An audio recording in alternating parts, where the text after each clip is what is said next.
tarde a todos, né? Acho que já é boa tarde. Eu vou ler uma carta breve com relação à PPP, que as cooperativas de Campinas, nós relacionamos a alguns questionamentos, inclusive alguns até que foram falados, mas nós gostaríamos de, depois, essa carta, ela vai ser encaminhada para a Prefeitura de Campinas e para o Ministério Público. Serei breve. Em nome dos catadores e catadoras de materiais recicláveis da cidade de Campinas, viemos expressar nosso posicionamento diante da proposta de parceria público-privada apresentada pela Prefeitura. Tendo em vista que nós, durante décadas, temos prestado um serviço fundamental à sociedade e, portanto, somos interessados na gestão participativa dos resíduos sólidos do município. Nos preocupamos com diversos pontos apresentados na proposta feita pela Prefeitura, pois identificamos alguns conflitos de interesses na implementação da parceria com a Política Nacional de Resíduos Sólidos, instituída pela Lei nº 12.305 de 2010. Além disso, consideramos necessário reivindicar algumas garantias para a preservação das cooperativas que não ficaram evidentes ou expressas. O primeiro ponto que levantamos é com relação ao investimento previsto para as cooperativas por parte da empresa concessionária. Além de tratar-se de um tempo de retorno previsto muito longo, acreditamos ser necessário uma estruturação prévia das cooperativas para que, quando as novas instalações passem a funcionar, haja suprimento da demanda de triagem adequado, já que um dos objetivos da Prefeitura com a PPP é aumentar a capacidade de reciclagem da cidade. Outra importante questão dentro deste tema é o fato de que as cooperativas hoje, e que há muitos anos já trabalham na triagem dos materiais recicláveis, de modo que já possuem equipamentos básicos para o funcionamento. Portanto, reivindicamos que esse investimento ele seja disponibilizado em acordos, não apenas em maquinário e equipamentos. Assim, poderemos dispor da verba de maneira adequada à realidade de cada cooperativa, seja em manutenção, constituição de fundo emergencial, etc. Também nos preocupa que as cooperativas que não têm condições de fazer sua própria coleta sejam incluídas num projeto de modo que permaneçam recebendo materiais para a triagem, como já ocorre em parceria com a Prefeitura. Além disso, percebemos que há necessidade de receber materiais de acordo com a capacidade de cada cooperativa, levando em conta a quantidade de catadores cooperados, visto que atualmente algumas cooperativas acabam por receber material abaixo de sua capacidade, o que leva algumas a ficar sem trabalhar em alguns dias da semana. Isso potencializará o desempenho da cidade nas estatísticas de reciclagem. Percebemos que alguns dos problemas, tanto na proposta da PPP, quanto na gestão atual dos resíduos sólidos da cidade, devem-se à debilidade na gestão participativa do lixo. E tendo em vista que a concessão ocorrerá ao longo de 30 anos, nos preocupa que o caminho percorrido seja de maior fechamento para a participação da população, principalmente interessada no assunto.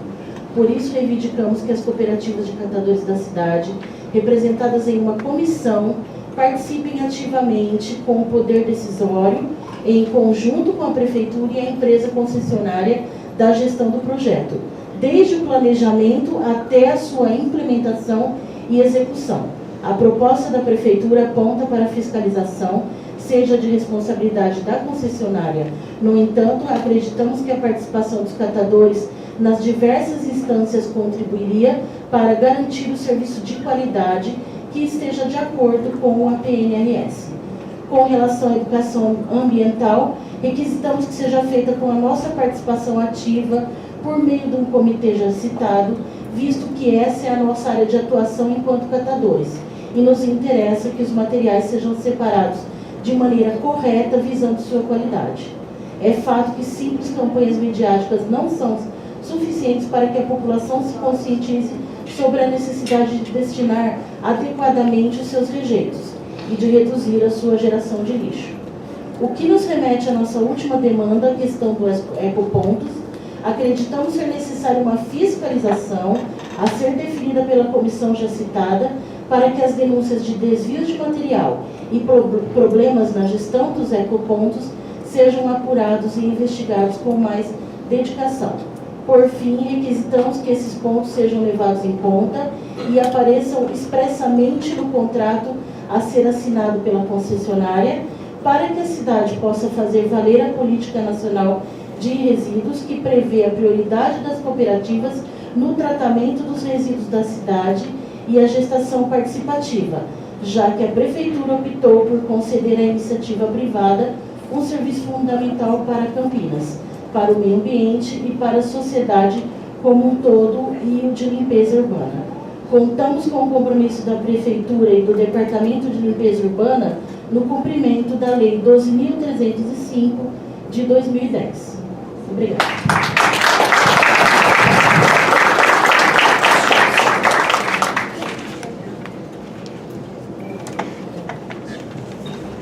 Neneca gostaria de falar?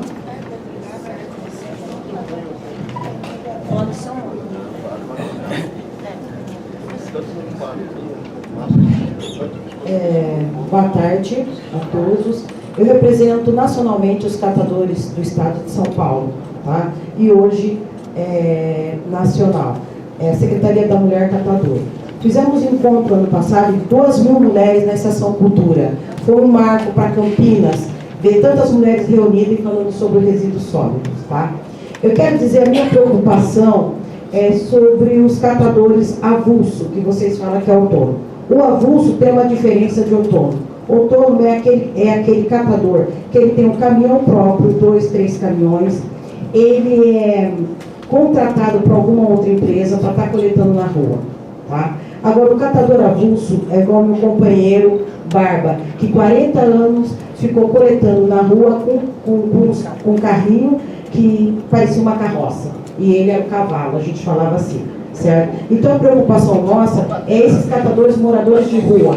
Hoje em São Paulo existe um projeto para esses catadores que são moradores de rua. Eles moram na rua, eles catam para sobreviver.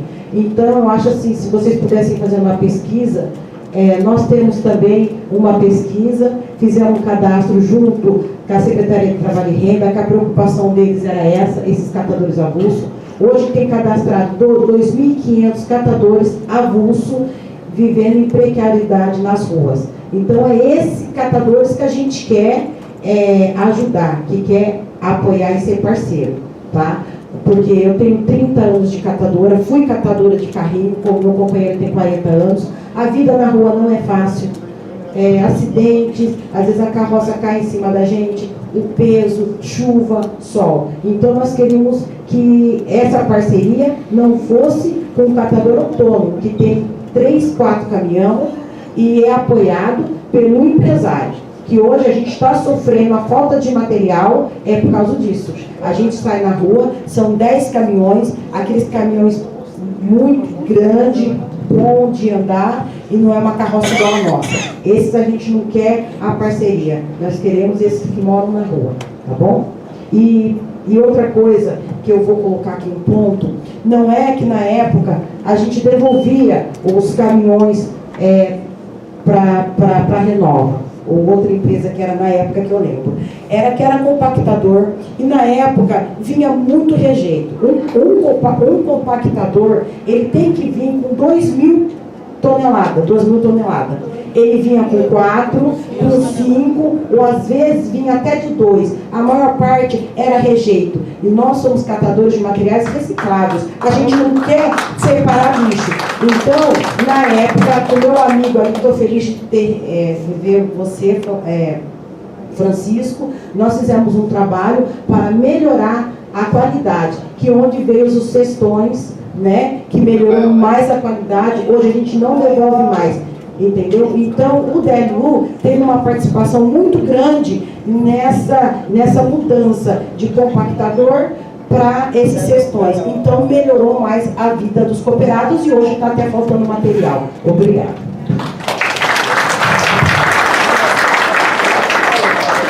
Secretário Luiz Yamim, como a secretaria foi citada várias vezes, o senhor gostaria de fazer uso da palavra? Não? Tem algumas perguntas ainda, eu vou passar aqui para a equipe. Aqui são duas que eu tenho.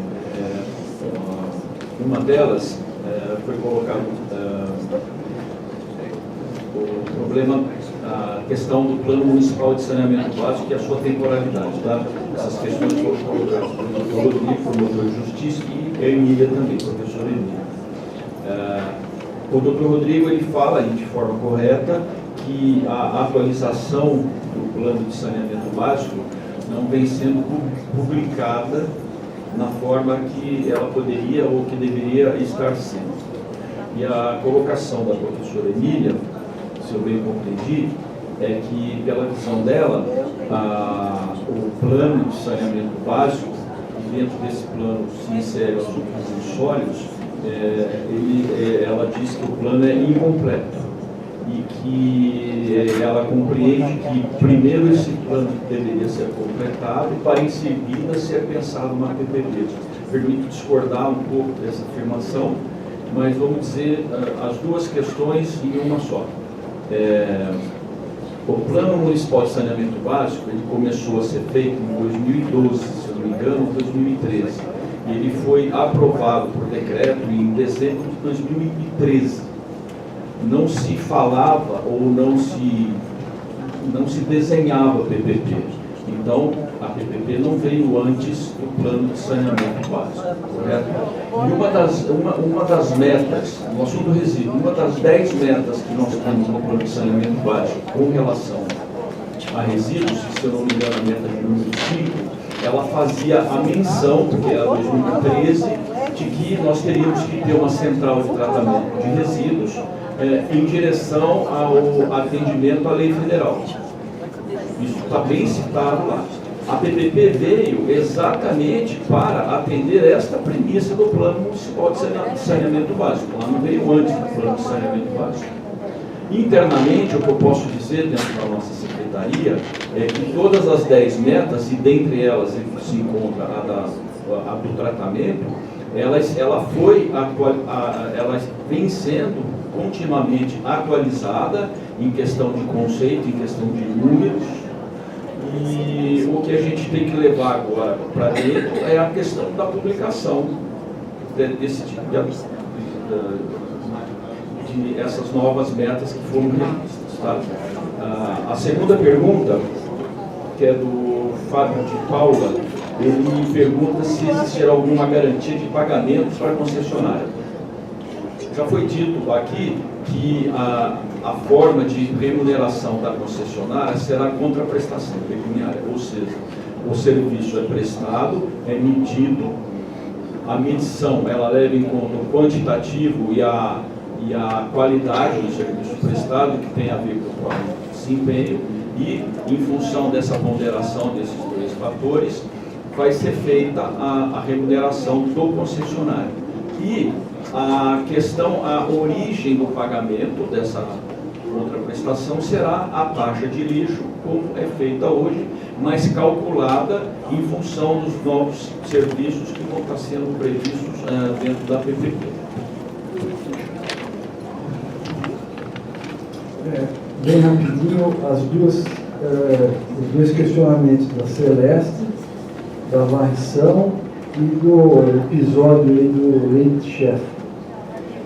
Então, primeiro, leite-chefe, para mim é muito claro, eu interpreto a legislação, a política nacional, que isso é competência do poder produtivo, do setor produtivo.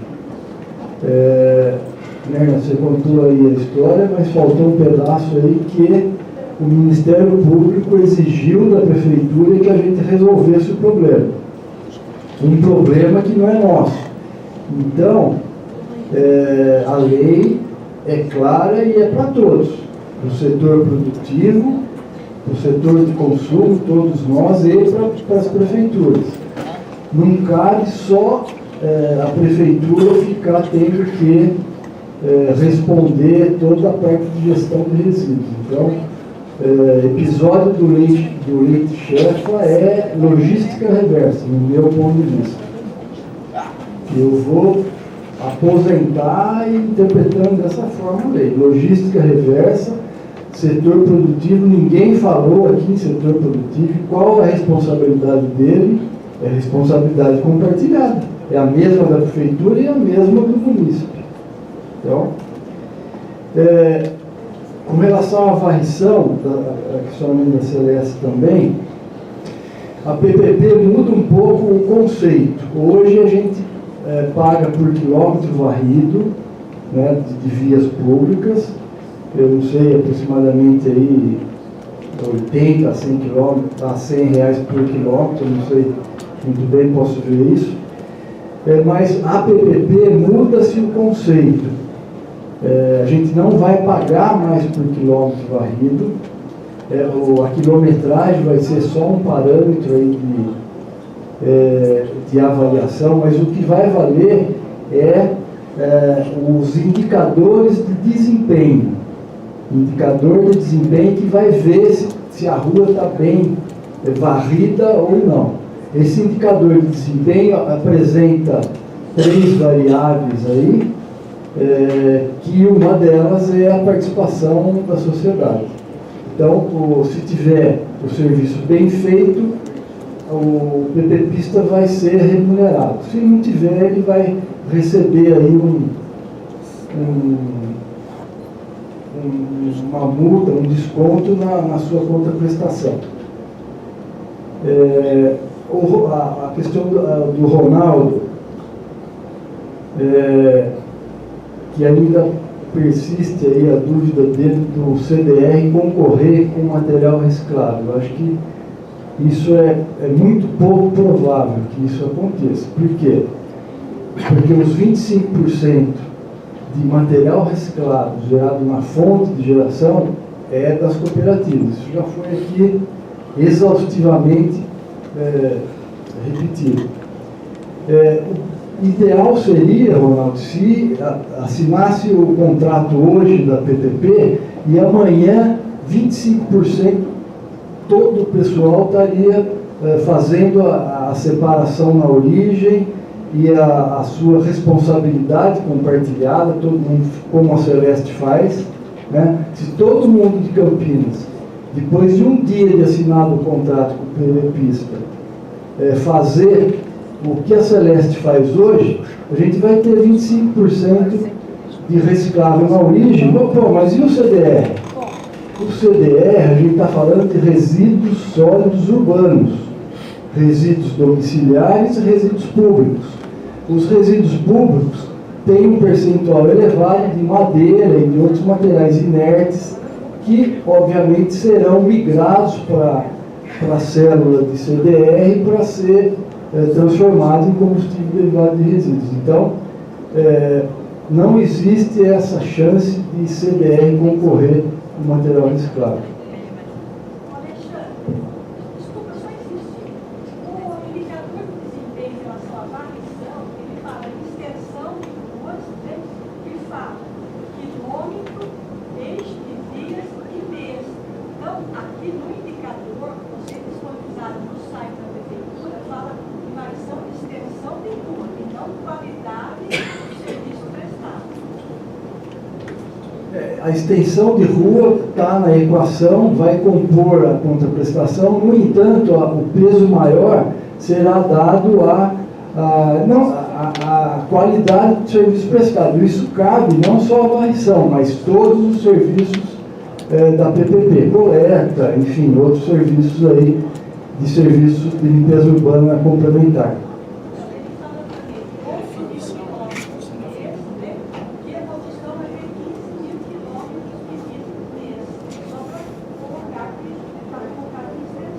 Sim, tá, mas aí esse material vai ser transformado em edital de licitação. E vai ter no edital tirar todas essas dúvidas aí.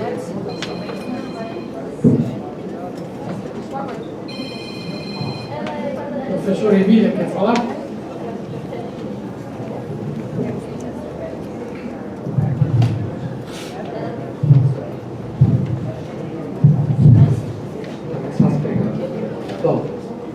Bom dia a todo mundo. Eu realmente, assim, queria parabenizar o Denil. Se a gente tivesse feito a primeira audiência com este tipo de material, essa qualidade de material, parte da confusão toda teria sido eliminada. A gente estaria fazendo uma segunda audiência para avançar mais ainda.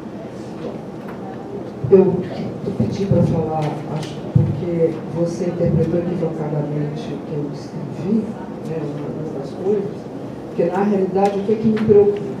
Ao longo de toda a discussão desta manhã, fica claro que está faltando na cidade uma política municipal de resíduos. Né?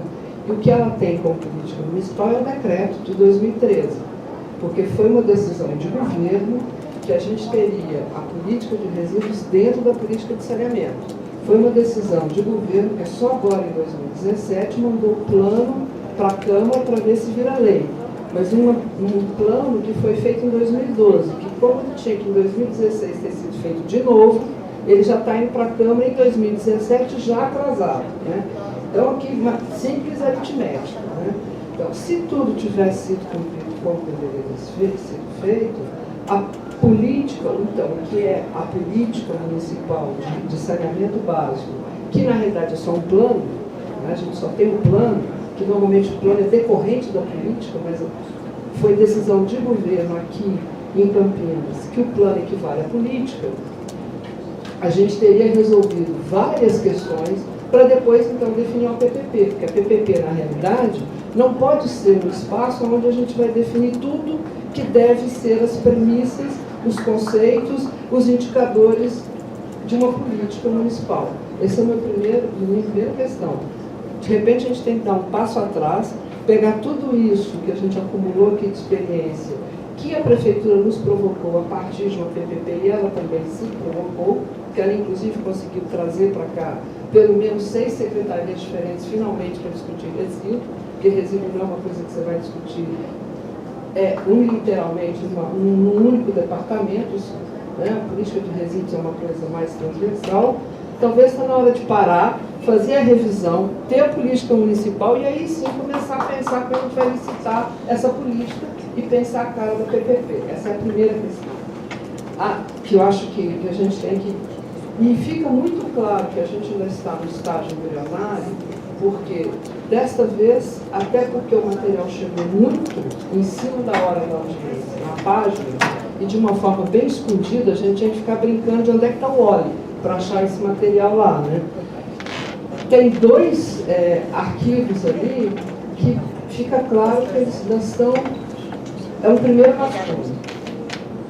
Um é o tal dos indicadores, porque aquilo, nada do que está ali é indicador de fato, aquilo é uma intenção de que o indicador contenha aquelas coisas que eu tenho. Fica claro aqui agora a discussão da varrição, por exemplo. Porque eu não posso colocar, acho complicado que a gente coloque numa licitação exatamente qual é a cara que o indicador vai ter. Eu acho que antes eu tenho que saber que indicador que é, e inclusive a equação desse indicador. Não dá para a gente aprovar uma coisa dessa em espírito, né? Isso não faz muito sentido. Então, vamos sentar e fazer aí o algoritmo do indicador, para que todo mundo possa avaliar que peso que tem cada coisa, como que essas coisas, inclusive as questões qualitativas, vão ser medidas. Como que elas vão ser medidas? Né?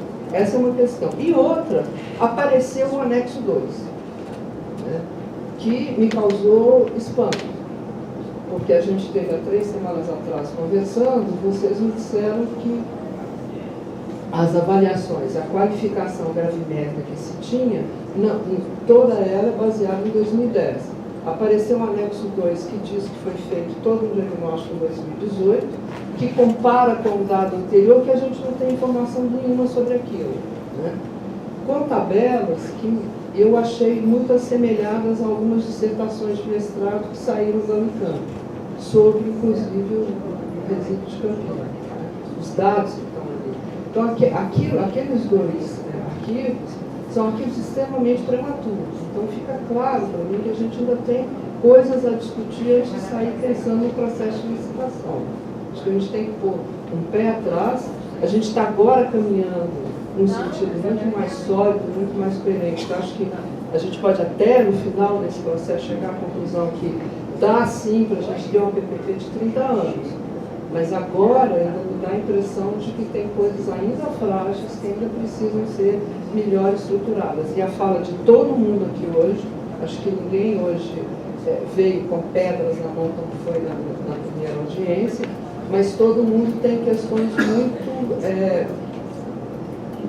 questões que ainda são questões muito principistas, questões de fundo sobre essa situação, e considero que isso se dá pelo fato de a gente não ter uma política robusta, aonde se assente uma PPP.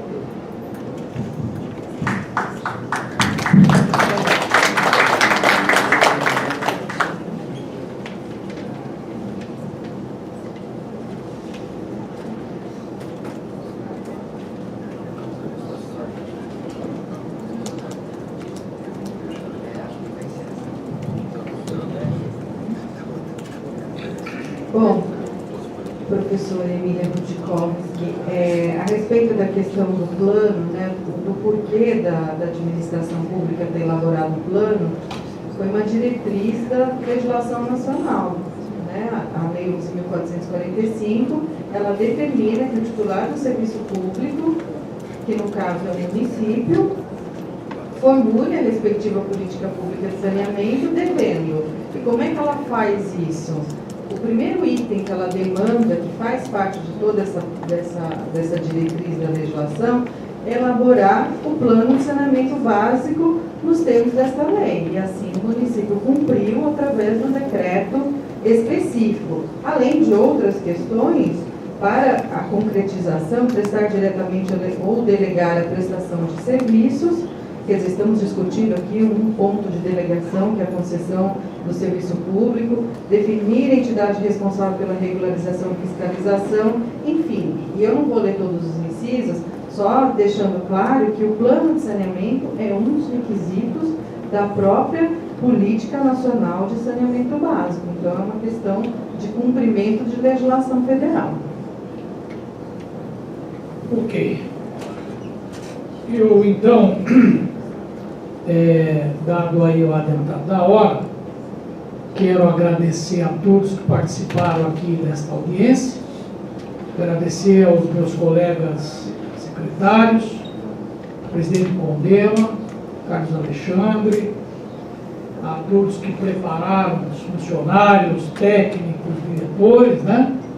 E dizer que, mais uma vez, nós vamos levar contribuições para melhorar o processo e que, com a ajuda de todos e com a ajuda de Deus, nós chegaremos a um processo que nos faça cumprir a lei e melhorar as condições ambientais do nosso município. Muito obrigado a todos.